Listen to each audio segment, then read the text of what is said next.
What's inside the SpaceX Starship? Elon Musk's private spaceflight company SpaceX was founded with the idea of making life multi-planetary.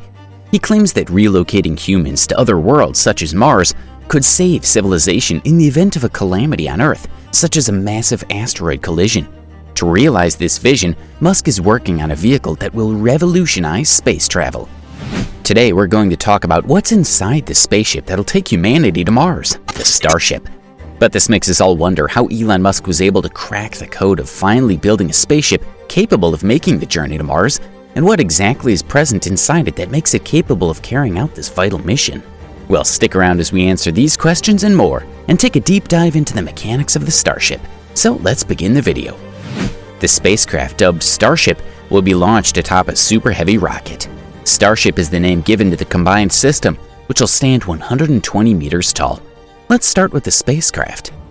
The stainless steel vehicle, with its nose cone and landing fins, looks like a rocket ship from the golden age of science fiction. 6 highly efficient Raptor engines, developed over the course of a decade by SpaceX, are located at the back of the 50-meter-long craft. The engine's design reduces the quantity of propellant wasted by breaking down the combustion process into phases. The propellant tanks are located in the vehicle's center. These provide the Raptors with liquid methane and liquid oxygen. The fuel is methane, and the oxidizer is oxygen, a chemical that causes the fuel to burn. Methalox is the name given to this combo. Although methane is an unusual fuel for rocket engines, it can provide a lot of thrust. In view of Musk's plan for Mars, it's also a wise decision. Using a chemical process known as Sabatier reaction, the SpaceX creator claims that CH4 may be created from Martian subterranean water and atmospheric carbon dioxide. Refueling the Starship using Martian resources for the return voyage to Earth would provide a level of self-sufficiency, making travels more viable and cost-effective. A massive payload compartment towards the front of the spacecraft, also referred to as the upper stage, will be able to transport significant cargo or people to deep space destinations. Let's move on to the rocket now. Super Heavy will be 70 meters long and packed with 3,400 tons of cryogenic methalox. It'll be propelled by 32 Raptor engines and should have a maximum thrust of more than 70 meganewtons. It should be able to carry at least 100 tons of payload to low Earth orbit, and maybe as much as 150 tons. This will make Super Heavy more powerful than the massive Saturn V launcher utilized in the 1960s and 70s for the Apollo moon missions. The integrated Starship system will begin to tip over towards the intended orbit as it ascends from the launch pad. Super Heavy rolls over while coming back to Earth after the upper stage separates in space. Super Heavy will spread steel structures dubbed grid fins from the sides of the rocket as it descends, fashioned like potato waffles. These will assist in guiding the rocket stage back to its launch pad so that it can be launched. SpaceX has a bold proposal to use its launch tower to catch the falling rocket. While the spacecraft and rocket are sitting on the launch pad, this tower allows engineers and crew members access to the spacecraft and rocket. From the launch tower, a pair of steel arms will stretch. As the spent booster falls onto these arms, the grid fins will bear the load. Because it resembles a creature from the Godzilla films, the skyscraper's been called Mechazilla. Meanwhile, after separation, the Starship upper stage might be parked in a parking orbit, allowing it to be refueled with propellant. The spacecraft would dock or marry with another Starship circling the Earth that serves exclusively as a propellant depot to refuel. Musk plans to add roughly 40 cabins in the payload area near the front of the upper stage for long-haul voyages to Mars and back, which may take up to 9 months each way. This will allow the upper stage to ferry more than 100 passengers at a time.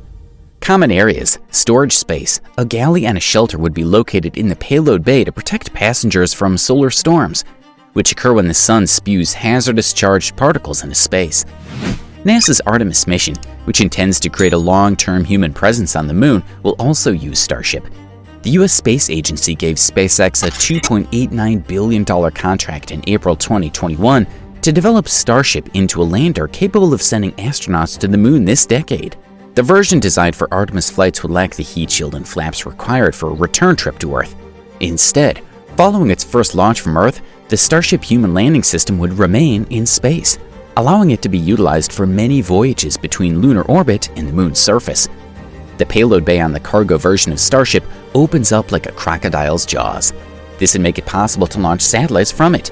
The high payload capacity, according to SpaceX, offers up possibilities of new sorts of robotic science missions, including telescopes larger than the James Webb Observatory, which will succeed Hubble soon. The technique might also be utilized for space tourism. Elon Musk has promised Yazuka Misawa, a Japanese internet retail millionaire, a journey around the moon in 2023. It may also make high-speed voyages between Earth's many destinations. According to Musk, Starship might someday transport people to destinations around the solar system, including gas giants like Jupiter. However, this is a long-term goal. Engineers have used parachutes or constructed the vehicle such that it can land on a runway to carry other spacecraft back to Earth. The upper stage of the Starship, on the other hand, adopts a different strategy. When the ship is ready to land on Earth, it enters the atmosphere at a 60-degree angle before belly flopping to the ground in a horizontal position. The vehicle's descent is slowed totally by the environment in this mode of return. The disadvantage is that Starship is inherently unstable in this setup. To regulate its descent, the vehicle has 4 steel landing flaps positioned near the front and rear of the vehicle. This is similar to how a skydiver controls their free fall with their arms and legs. Starship would be slow enough to complete an engine burn that flips the vehicle into a vertical orientation as it reaches the Earth. The Raptors are then used as retro rockets to guide the vehicle to safe landing and its landing legs. Musk claims that this general approach may be used to safely land Starship on any planet in the solar system. However, in the future, Starships returning to Earth and possibly other destinations may not be required to perform the flip maneuver. The ships, like the Super Heavy rocket, might be grabbed as they reach the Earth by the launch tower's steel arms. So, are you guys enjoying the video? When exactly do you think the Starship will be ready to take humanity to Mars? Let us give you a hint. It'll be in the first half of this decade. So, while you think, do subscribe to our channel and click on the bell icon to receive instant notification about all our future videos.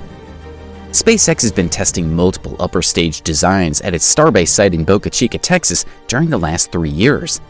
The business began in 2019 with a 39-meter tall test piece called Starhopper, which resembled a water tower in appearance, and flew it to 150 meters above the ground.